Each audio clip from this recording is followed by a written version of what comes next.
Hey guys, welcome back to the video. आज इस video पे हम ऑब्जेक्टिव टाइप क्वेश्चन करने वाले फिजिकल ऑप्टिक्स के फॉर बीएससी फोर्थ सेमेस्टर और बीएससी सेकेंड ईयर के लिए। तो इंपॉर्टेंट एमसीक्यूज है, जहाँ पर आपके एमसीक्यू टाइप के पेपर आते हैं उनके लिए इंपॉर्टेंट है, और साथ में जो आपके सब्जेक्टिव पेपर जहाँ पर पूछे जाते हैं उनके लिए भी आपका मोस्ट इंपॉर्टेंट है, क्योंकि इसमें बहुत सारे कॉन्सेप्ट्स देखने वाले हैं, बहुत सारे फॉर्मूलेस हम देखेंगे, कुछ आपको सिंपल यहाँ पर न्यूमेरिकल्स भी देखने को मिलेंगे जो आपके एग्जामिनेशन में पूछे जा सकते हैं। ठीक है, तो फिजिकल ऑप्टिक्स के अंदर आपके बहुत सारे यूनिट्स है। तो पहला आज हम यहाँ पर 5-6 क्वेश्चन करने वाले, ये आपका पार्ट 1 रहने वाला है इंटरफेरेंस का, क्योंकि पहला यूनिट आपका इंटरफेरेंस है। तो इंटरफेरेंस के अंदर आपके बहुत सारे इंपॉर्टेंट टॉपिक आते हैं, जैसे आपका यंग डबल स्लिट एक्सपेरिमेंट है, फिर आपका फ्रेस्नेल बाइप्रिज्म मेथड है, फिर आपका लॉयड्स मिरर मेथड है, कंस्ट्रक्टिव इंटरफेरेंस, डिस्ट्रक्टिव इंटरफेरेंस है, फिर इसमें फ्रिंज विड्थ आता है। तो ये कुछ आपके इंपॉर्टेंट टॉपिक्स है इंटरफेरेंस के अंदर जो आपको एग्जामिनेशन से पहले अच्छे से देख के जाने हैं, और उन्हीं से रिलेटेड आपके यहाँ पर एमसीक्यूज पूछे गए। अब एमसीक्यू आपके न्यूमेरिकल टाइप की भी हो सकती है, या आपके स्टेटमेंट टाइप के क्वेश्चंस भी पूछे जा सकते हैं, या रीजनिंग टाइप के क्वेश्चंस भी आपके हो सकते हैं।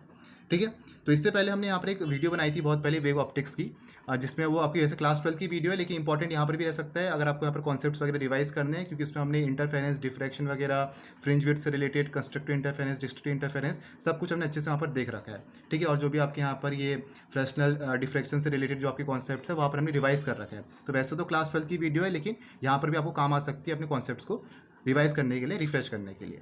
ठीक है, तो वो वीडियो भी आप देख सकते हो, उसका लिंक मैं नीचे आपको डिस्क्रिप्शन बॉक्स में दे दूंगा। तो पहला क्वेश्चन आपसे क्या पूछा गया ऑब्जेक्टिव टाइप में, बोला कि two interfering sources are coherent if the waves are emitted of. बोला कि दो आपके जो इंटरफेयरिंग सोर्सेस है वो कोहेरेंट कब होगी, जब आपका यहाँ पर वेवलेंथ सेम होगा, जब फ्रीक्वेंसी सेम होगी, जब आपका वेवलेंथ और फेज डिफरेंस कांस्टेंट होगा, या जब आपका वेवलेंथ और जो एम्पलीट्यूड है दोनों सेम रहेंगे। तो 4 ऑप्शन आपको दे रखा है। तो सबसे पहले हमें यहाँ पर ये देखना है कि आपका कोहेरेंट सोर्सेस और इनकोहेरेंट सोर्सेस की डेफिनेशन क्या होती है, वो हमें यहाँ पर क्लियर होनी चाहिए। तो कोहेरेंट सोर्सेस क्या होते हैं, कोहेरेंट सोर्स की डेफिनेशन क्या होती है, टू सोर्सेस ऑफ लाइट जो आपके यहाँ पर कंटिन्यूसली लाइट एमिट कर रही है, जिसकी क्या फ्रीक्वेंसी सेम है, जिसकी वेवलेंथ सेम है, और जिसका कांस्टेंट फेज डिफरेंस है, ये आपकी कोहेरेंट सोर्सेस की डेफिनेशन रहती है। ठीक है, sources of light which emit same frequency same wavelength की जो आपकी लाइट यहाँ पर एमिट कर रहे हैं, और जिसका फेज डिफरेंस यहाँ पर कांस्टेंट है, वो आपके कोहेरेंट सोर्सेस होते हैं। और इनकोहेरेंट सोर्सेस क्या होते हैं, जहाँ पर आपका वेवलेंथ, फ्रीक्वेंसी और जो आपका कांस्टेंट फेज डिफरेंस है वो आपके यहाँ पर कांस्टेंट नहीं रहता है। ठीक है, वो सेम आपका यहाँ पर नहीं रहता है, वो आपके इनकोहेरेंट होते हैं। कोहेरेंट में क्या होता है, आपका वेवलेंथ सेम रहता है और आपका यहाँ पर फेज डिफरेंस भी कांस्टेंट रहता है। तो कोहेरेंट सोर्सेस आपको कहाँ कहाँ देखने को मिलेंगे, कोहेरेंट सोर्सेस आपको यहाँ पर यंग डबल स्लिट एक्सपेरिमेंट में देखने को मिलेगा, फिर आपको यहाँ पर मिलता है फ्रेस्नेल बाइप्रिज्म मेथड पे, वहाँ पर भी आपको देखने को मिलेगा, ये सब आपके इंटरफेरेंस के अंदर आते हैं।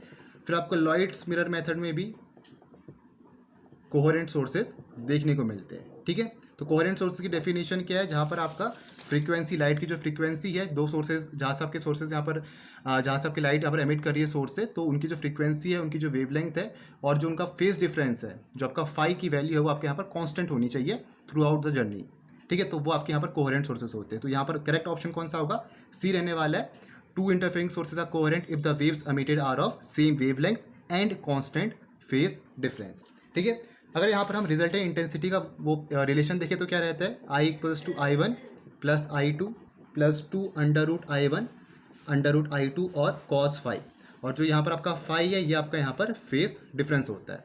ठीक है, और जो यहाँ पर आपके पास इंटरफेरेंस टर्म है, IT करके मैं लिख रहा हूँ इंटरफेरेंस टर्म, वो कौन सी टर्म है, ये वाली आपकी टर्म होती है इंटरफेरेंस टर्म। इसको यहाँ पर हम कहते हैं interference term, 2 under root I1 into under root I2 cos phi. ठीक है, तो अगर आपका जो ये cos फाई वाला टर्म है, जो cos फाई है, अगर ये आपका टाइम के साथ यहाँ पर कांस्टेंट है, ये जो cos फाई वाला टर्म है ये आपका ये टाइम के साथ कांस्टेंट है, तो आपका किसी भी पॉइंट पे इंटेंसिटी क्या रहेगा, वो भी कांस्टेंट रहने वाली है। अगर ये आपकी जो टर्म है cos फाई वाली, अगर ये आपकी कांस्टेंट है टाइम के साथ, तो जो आपकी इंटेंसिटी है वो भी आपके यहाँ पर कांस्टेंट रहेगी। ठीक है, तो अगर यहाँ पर हम बात करें cos फाई की, अगर वैल्यू आपके पास यहाँ पर +1 है, cos फाई की वैल्यू अगर आपके पास +1 है, तो ऐसे केस में आपका क्या रिलेशन बन जाएगा रिजल्टेंट इंटेंसिटी का, I equals to under root I1 plus under root I2 का होल स्क्वायर। और अगर आपके पास यहाँ पर cos फाई की वैल्यू -1 है, तो ऐसे केस में क्या रिलेशन बनेगा आपका डिस्ट्रक्टिव इंटरफेरेंस के लिए, I minimum equals to under root I1 minus under root I2 का होल स्क्वायर। ठीक है, ये हम जब बात करें जब आपके यहाँ पर टाइम के साथ आपके यहाँ पर जो cos phi की वैल्यू है वो आपके यहाँ पर कांस्टेंट है। तो ऐसे केस में जो आपकी इंटेंसिटी रहेगी वो भी आपके टाइम के साथ यहाँ पर कांस्टेंट रहने वाली है। तो एक बार हमने +1 का देखा तो उस वक्त आपका जो मैक्सिमम इंटेंसिटी की वैल्यू क्या आई √I1 + √I2 का होल स्क्वायर, और मिनिमम इंटेंसिटी के लिए क्या आया √I1 - √I2 का होल स्क्वायर। तो ऐसे केस में ये जो आपके सोर्सेस है ये आपके कोहेरेंट सोर्सेस है। ऐसे केस में जो आपका फेज डिफरेंस है और जो आपके एम्पलीट्यूड, जो आपका वेवलेंथ और फ्रीक्वेंसी है वो आपके यहाँ पर सेम रहने वाला है with a constant phase difference. और अगर यहाँ पर हम बात करें कि जब आपका यहाँ पर फाई वेरी कर रहा है, जो आपका फेस यहाँ पर जो ये cos फाई की वैल्यू जो आपकी यहाँ पर वेरी कर रही है, तो उस केस में आपकी वैल्यू क्या हो जाएगी यहाँ पर cos फाई की, उस केस में आपकी cos फाई की वैल्यू हो जाती है 0। ठीक है, तो ऐसे केस में क्या हो जाएगा आपका, ऐसे केस में हम एवरेज देखते हैं, उस केस में आपका जो इंटेंसिटी की वैल्यू रहेगी वो क्या रहेगी I = I1 + I2। ठीक है, तो ऐसे केस में क्या होगा, ये आपका इनकोहेरेंट सोर्सेज का कंडीशन है, इनकोहेरेंट सोर्सेज की ये आपकी यहाँ पर कंडीशन है। तो ये चीज़ें भी आपको यहाँ पर क्लियर होनी चाहिए। कोहेरेंट सोर्स के लिए आपका ये चीज़ है जहाँ पर आपकी cos फाई की वैल्यू +1 है और -1 है, और आपका इनकोहेरेंट सोर्सेज के लिए जब आपका यहाँ पर cos फाई की वैल्यू वेरी कर रही है तो उस केस में यहाँ पर एवरेज ले रहे हैं, तो उस केस में आपकी cos फाई की वैल्यू 0 होती है और जो आपकी इंटेंसिटी है वो आपकी एवरेज आती है I1 + I2। ठीक है, तो ये चीज़ आपको यहाँ पर पता होनी चाहिए। तो ये आपका पहला क्वेश्चन था जिसका आंसर आपका क्या है, यहाँ पर जो आपके यहाँ पर कोहेरेंट सोर्सेज रहते हैं उनका यहाँ पर वेवलेंथ और एक कॉन्स्टेंट फेज डिफरेंस होता है। सेकंड क्वेश्चन क्या पूछा है कि interference can be seen by using the two independent, जो आपका इंटरफेरेंस है वो आपको किस में देखने को मिलेगा, टू इंडिपेंडेंट सोडियम लैंप्स पे, टू इंडिपेंडेंट फ्लोरेसेंट ट्यूब्स में, लेजर्स में, या मरकरी वेपर लैंप्स में। तो एक और चीज़ आपकी यहाँ पर आती है कोहेरेंट सोर्सेज के बारे में, क्योंकि जो कोहेरेंट सोर्सेज लाइट होती है वही आपका इंटरफेरेंस पैटर्न यहाँ पर शो करती है, ब्राइट फ्रिंजेस और डार्क फ्रिंजेस। तो एक और चीज़ आपके यहाँ पर है कोहेरेंट सोर्सेज के बारे में कि आपकी कोई भी दो इंडिपेंडेंट सोर्सेज वो आपकी कभी कोहेरेंट नहीं हो सकती। Two independent sources can not be coherent. क्या रीज़न है, क्योंकि जो आपकी लाइट यहाँ पर अमिट हो रही है वो आपकी इंडिविजुअल एटम से यहाँ पर अमिट हो रही है, मैटर के बल्क से यहाँ पर अमिट नहीं हो रही है। तो अगर आपका टाइनिस्ट सोर्स भी हुआ, वो आपके टाइनिस्ट सोर्स में भी आपके बहुत सारी मिलियंस ऑफ एटम्स है, तो हर उसका आपका इंडिपेंडेंट लाइट का सोर्स रहेगा। तो ऐसे केस में आपका कांस्टेंट फेज डिफरेंस नहीं आ सकता है। ठीक है, तो ये चीज़ भी आपको पता होनी चाहिए कि कोहेरेंट सोर्सेज के केस में आपका टू इंडिपेंडेंट लाइट सोर्स का, जो आपके दो इंडिपेंडेंट लाइट सोर्स है वो कभी भी आपका कोहेरेंट नहीं हो सकती है। ठीक है, तो ऐसे केस में क्या होता है, जो आपकी लेजर्स है, सोडियम लैंप्स की बात करें, फ्लोरेसेंट ट्यूब्स की बात करें, हम कैंडल्स या लैंप्स की बात करें, तो वो आपके यहाँ पर जो आपकी यहाँ पर फ्रीक्वेंसी है, जो आपकी वेवलेंथ है और जो कांस्टेंट फेज और जो फेज डिफरेंस है वो आपका कांस्टेंट उसमें नहीं रहता है, सोडियम लैंप्स में, फ्लोरेसेंट ट्यूब्स में और मरकरी वेपर लैंप्स में। लेजर्स में आपका क्या रहता है, इसमें आपके इंडिपेंडेंट जो हमें यहाँ पर देखने को मिलते हैं, यहाँ पर सोर्सेज आपके कोहेरेंट रहते हैं, इसमें आपके कोहेरेंट सोर्सेज रहते हैं। लेकिन लैंप्स के केस में, फ्लोरेसेंट ट्यूब्स के केस में या मरकरी वेपर लैंप्स में या कैंडल्स में, उसमें आपकी इंडिपेंडेंट बीम्स होती है लाइट की, जो आपकी हमेशा इनकोहेरेंट होती है। इनकोहेरेंट मतलब उसमें आपका फेज डिफरेंस कांस्टेंट नहीं होगा, ना ही आपका वेवलेंथ यहाँ पर कांस्टेंट होगा। ठीक है, क्योंकि आपके इंडिपेंडेंट सोर्सेज ऑफ लाइट है। क्लियर हो गया, तो ये चीज़ भी आपको पता होनी चाहिए। तो इसका जो आपका करेक्ट आंसर होगा वो आपका क्या है यहाँ पर सी, दैट इज लेजर्स। और आपका जो पहले वाले का आंसर क्या था, same wavelength and constant phase difference. तो यहाँ से भी आपको एक चीज़ क्लियर होनी चाहिए कि अगर यहाँ पर हम कोहेरेंट सोर्सेज की बात करें तो कोई भी आपके दो इंडिपेंडेंट लाइट सोर्स है वो कभी भी कोहेरेंट यहाँ पर नहीं होगा। ठीक है, तो ये आपका सेकंड क्वेश्चन था। थर्ड क्वेश्चन में चलते हैं। थर्ड क्वेश्चन देखो क्या बोला है कि the intensity of dark fringe in interference will be 0 when both interfering waves are of same colour, same frequency के होंगे, सेम एम्पलीट्यूड के होंगे, या अपोजिट डायरेक्शन में यहाँ पर ट्रैवल कर रहे होंगे। तो इंटेंसिटी ऑफ डार्क फ्रिंजेस बोला है 0 कब होगा, ये चीज़ आपसे बोला है यहाँ पर। तो यहाँ पर हम कौन सा फॉर्मूला यूज़ करेंगे, आई मिनिमम वाला।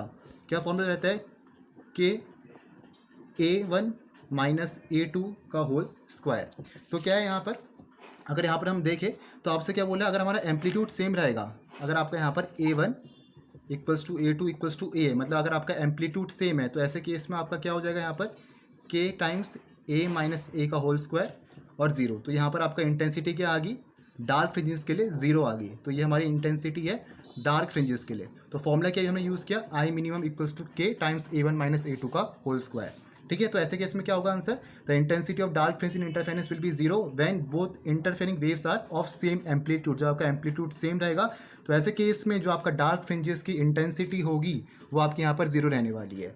अगर मैं बात करता हूँ यहाँ पर ब्राइट फ्रिंजेस की, तो ऐसे केस में फॉर्मूला क्या होता है, I maximum = K × A1 + A2 का होल स्क्वायर। तो उस समय क्या हो जाएगा 4AK²। तो आपके यहाँ मैक्सिमम इंटेंसिटी का रिलेशन है जो आपका कांस्टेंट रहने वाली है यहाँ पर। ठीक है, तो ये आपके यहाँ पर दोनों फॉर्मूले क्लियर होने चाहिए, ब्राइट फ्रिंजेस के लिए और डार्क फ्रिंजेस के लिए। तो इसका जो करेक्ट आंसर है वो क्या रहने वाला है, ऑफ सेम एम्पलीट्यूड, कि जब आपका एम्पलीट्यूड सेम रहेगा तब आपके मिनिमम इंटेंसिटी 0 यहाँ पर हो जाएगी। फोर्थ क्वेश्चन देखो क्या है, if two different interfering rays produced fourth dark fringe, मतलब एन की वैल्यू 4 है at a point, then the path difference at that point is. तो यहाँ पर हमें पाथ डिफरेंस का फॉर्मूला निकालना है डार्क फ्रिंजेस के लिए। तो पाथ डिफरेंस का फॉर्मूला क्या रहता है डार्क फ्रिंजेस के लिए, अगर हम बात करें तो क्या रहेगा, p equals to 2n-1 lambda upon 2, और जहाँ पर n की वैल्यू क्या है 1 2 3 अप टू सो ऑन, ये रहती है। तो ये आपका डार्क फ्रिंजेस का फॉर्मूला रहता है पाथ डिफरेंस के लिए जो आपका होता है। और अगर मैं ब्राइट फ्रिंजेस की बात करूँ तो ऐसे केस में पाथ डिफरेंस का फॉर्मूला क्या रहता है, p equals to n lambda. तो दोनों जो आपके फॉर्मूले आपको याद होने चाहिए। तो डार्क फ्रिंजेस की अभी यहाँ पर बात कही गई है, तो यहाँ पर जो फोर्थ डार्क फ्रिंजेस क्या रखा, तो ऐसे केस में n की वैल्यू क्या रहेगी यहाँ पर 4 रहने वाली है, n इक्वल्स टू 4। तो क्या होगा यहाँ पर p equals to 2 into 4-1 lambda upon 2। तो क्या आएगा 8-1 लेमडा अपॉन 2, क्या आ गया 7 लेमडा अपॉन 2। तो यहाँ पर पाथ डिफरेंस की वैल्यू क्या आ गई 7 lambda upon 2 for dark fringes. तो फॉर्मूला आपको यहाँ पर क्लियर होना चाहिए। आपसे डार्क फ्रिंजेस यहाँ पर क्या रखा, फोर्थ डार्क फ्रिंजेस की बात करिए तो n की वैल्यू 4 है। फॉर्मूला आपके पास डार्क फ्रिंजेस के लिए जो पाथ डिफरेंस का फॉर्मूला रहता है वो है 2n-1 लेमडा अपॉन 2। तो n की वैल्यू हमने 4 रखी, तो यहाँ से आपका 7 लेमडा अपॉन 2 आ गया। तो करेक्ट आंसर कौन सा है यहाँ से, डी वाला आपका करेक्ट आंसर है। ये आपका क्वेश्चन फोर्थ था। अब लास्ट क्वेश्चन देखते हैं।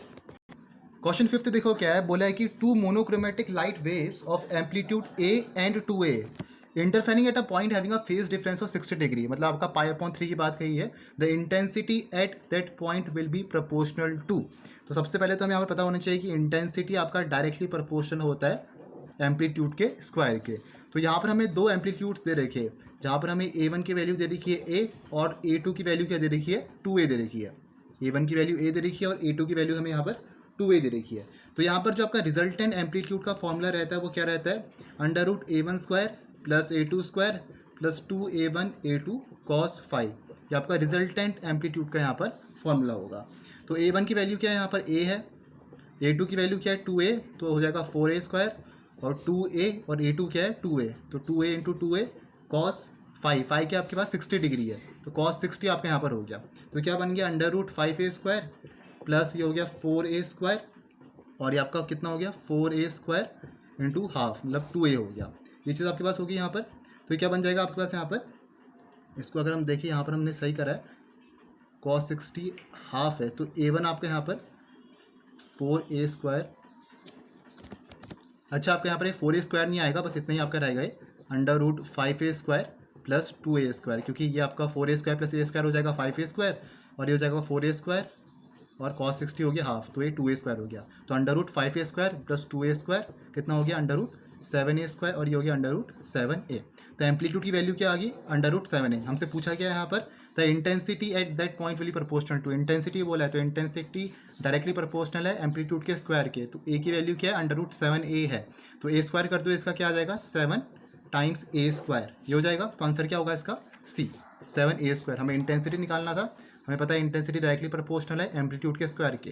एम्पलीट्यूड की वैल्यू क्या है रिजल्टेंट एम्पलीट्यूड की अंडर रूट 7a, तो क्या आ गया I equals to 7a square. तो करेक्ट आंसर फिफ्थ वाले का रहने वाला है सी। तो अभी तक हम इसको इतना ही करते हैं यहाँ पर। ये आपका पहला पार्ट है इंटरफेरेंस का, और भी हम इसके न्यूमेरिकल्स देखेंगे जो आपके एमसीक्यूज के फॉर्म है नेक्स्ट वीडियो पे। तो मिलेंगे नेक्स्ट वीडियो पे। Thank you for watching the video.